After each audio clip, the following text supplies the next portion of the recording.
स्वराज्य ज्योत यात्रा महाराष्ट्रातील विविध भागातून जाणार आहे। याचं उद्घाटन या कार्यक्रमासाठी राष्ट्रवादी काँग्रेस पक्षाचे राष्ट्रीय अध्यक्ष नामदार अजितदादा पवार, कार्याध्यक्ष प्रफुल्लभाई पटेल, प्रांताध्यक्ष सुनील तटकरे, आमचे सहकारी दिलीप पाटील, धर्मराव बाबा अत्राम, आदित्यसाहेब तटकरे, बाबासाहेब पाटील, विक्रम काळे, अमोल मिटकरी, रुपालीताई चाकणकर, समीर भुजबळ, सूरज चव्हाण, पार्थ पवार, शिवाजीराव गर्जे, नरेंद्र राणे, आरतीताई साळवी, मनीषा तुपे, सुनील गेली, सर्व उपस्थित शिवप्रेमी माझ्या बांधवांनो, भगिनी मातांनो,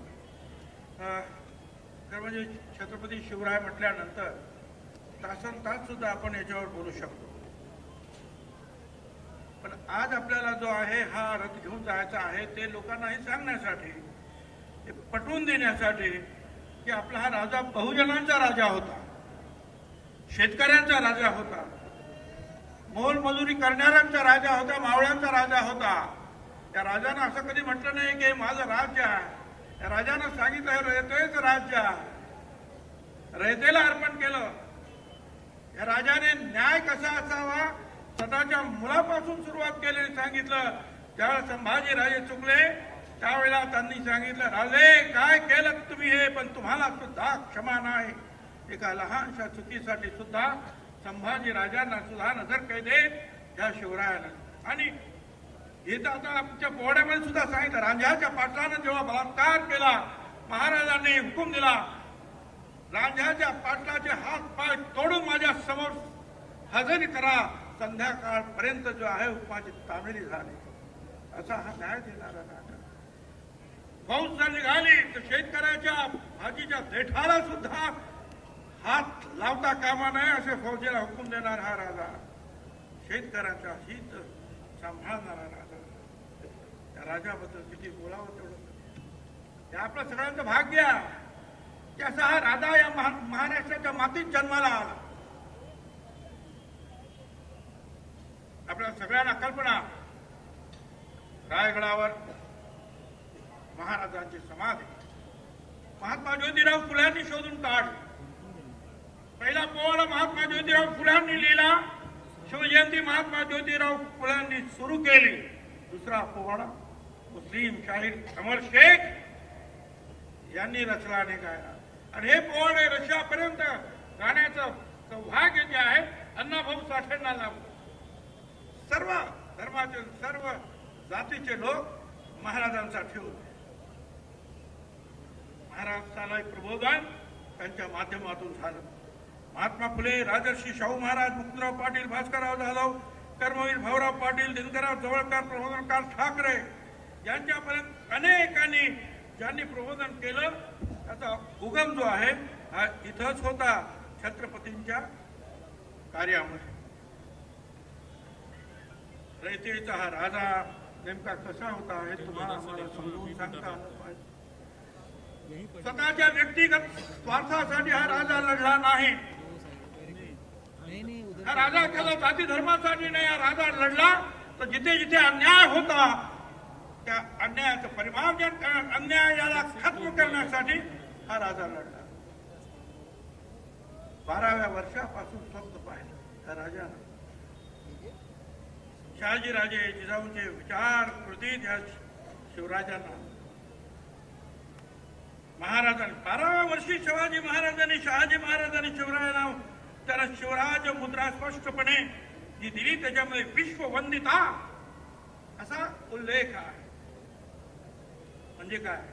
विश्ववंदिता, विश्वबंधुता, विश्वशांती, विश्वसौख्य, विश्वभरभराट, विश्व विकास, उदात्त भावना, स्वतःपुरती नाही त्याच्या विश्वाचा त्यांनी विचार केला। रशियाचे माजी पंतप्रधान बुल्गानिन म्हणतात, साम्राज्यशाही विरुद्ध बंड उभारून स्वराज्याची पहिली मुहूर्तमेढ छत्रपती शिवाजी महाराजांनी रोवली, बुल्गानिन यांनी म्हटलेला।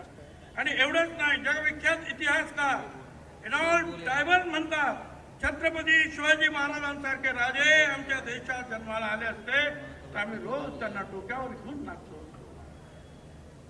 काय लंडन मुंबई लंडन येथील इंग्रजांच्या पत्रव्यवहारामध्ये 16 जानेवारी 14 फेब्रुवारी 1678 या पत्रव्यवहारामध्ये Alexander the Great, Caesar, Hannibal या पराक्रमी जे जागतिक पुरुष आहेत त्यांच्या जोडीला छत्रपतींची जी आहे तुलना करण्यात आलेली आहे.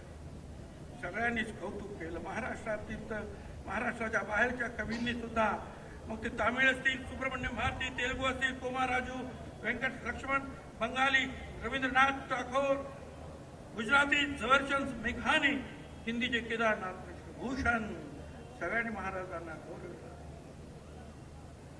सर्व काल खाफी काळ म्हणून एक औरंगजेबाचा सरदार होता आणि तो महाराजांचा कट्टर दुश्मन, पण तोही छत्रपतींशिवाय छत्रपतीविषयी म्हणतोय की शिवाजीने सर्व काळ स्वराज्याच्या प्रजेचा मान राखण्याचा प्रयत्न केला. लज्जास्पद कृत्यापासून तो अलिप्त राहिला. मुसलमान स्त्रियांच्या अब्रूला तो दक्षपणे जपत असे. मुसलमान मुलांचे त्याने रक्षण केले. या बाबतीत त्याच्या आज्ञा कडक असत. जो कोणी या बाबतीत आज्ञाभंग करील त्याला तो कडक शासन करेल. त्यांच्या दुश्मनांनी सुद्धा त्यांच्याबद्दल जगाच्या पाठीवर हा पहिला राजा ज्यांनी शेतकऱ्याला प्राधान्य दिलं. आणि याचं सैन्य कुठलं आहे? त्याचं सैन्य सगळे कष्टकरी, मावळे, शेतकरी, मजूर, बलुतेदार, सगळा बहुजन वर्ग, हा सगळा त्यांच्या लढाईमध्ये. त्याच्यामध्ये महात्मा फुलांनी तर पोवाड्यातच म्हटलेलं आहे त्यांच्या कष्टाविषयी. सोसिले उन्हा ताण आला, भ्याला नाही पाऊस आला, डोंगर कंगर फिरला, यवन जेरीचा आणला, लहान मोठ्या पागेला कधी नाही विसरला, राज्य क्षेत्रामध्ये पहिला नाही दुसरा उपमेला. दुसरी उपमाच नाही या राजाला. एखाद्याची उपमा आपण एखाद्याशी करू शकतो, दुसरी उपमा नाही. असा हा राजा. त्याच्याबद्दल बोलावं एवढं थोडं आहे खरं म्हणजे, परंतु आपल्याला सगळ्यांना माहिती झालं पाहिजे की हा राजा सगळ्यांना बरोबर घेऊन त्यांनी जे आहे राज्य मिळवलं. त्याच्यामध्ये जे आहे रामोशी, कोळी, सोनकोळी, मुस्लिम, बेरड, महार, मांग, माळी या सगळ्यांमधून जे आहेत त्याच्याबरोबर खांद्याला खांदा घेऊन महाराजांबरोबर ते लढले.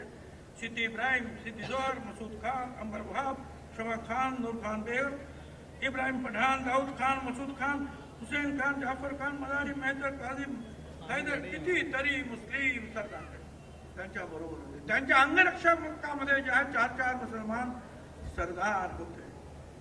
आणि त्यांची जी नावं जी आहेत आपण वाचली. बहिरजी नाईक, म्हणजे आज त्याचा अभ्यास करतात की त्यांनी कशा प्रकारे जे आहे लोक शत्रूच्या बातम्या आणत असतील.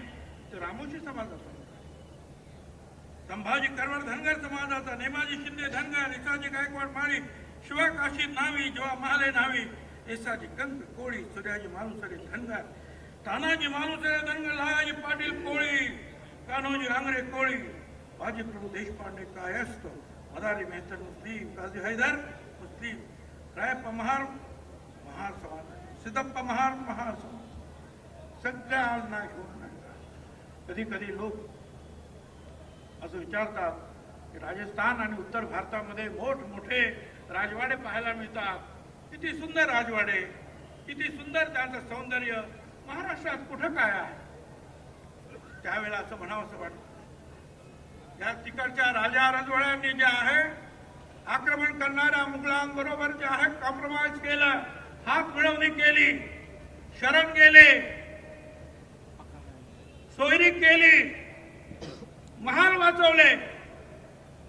पण हे सगळं आक्रमण छत्रपती शिवाजी महाराजांनी या महाराष्ट्राच्या मातीत रोखलं. त्याच्यासाठी त्यांनी महाल बांधले नाही, तर हे गडकिल्ले त्यांनी उभे केले. हे गडकिल्ले आज या अनेक राजमहालांपेक्षाही जास्त तुम्हाला मला प्रिय आहेत. महाराजांनी हे महाराष्ट्राचे अलंकार आहेत, हे स्वातंत्र्याचे अलंकार आहेत. महाराष्ट्र सेनापती बापटाने म्हटला, महाराष्ट्र मेला तरी राष्ट्र मेले, मराठा विना राष्ट्र गाढा न चाले, खरा वीर वैरी पराधीनतेचा, महाराष्ट्राधार या भारताचा. धन्यवाद. जय हिंद, जय महाराष्ट्र, जय शिवराय.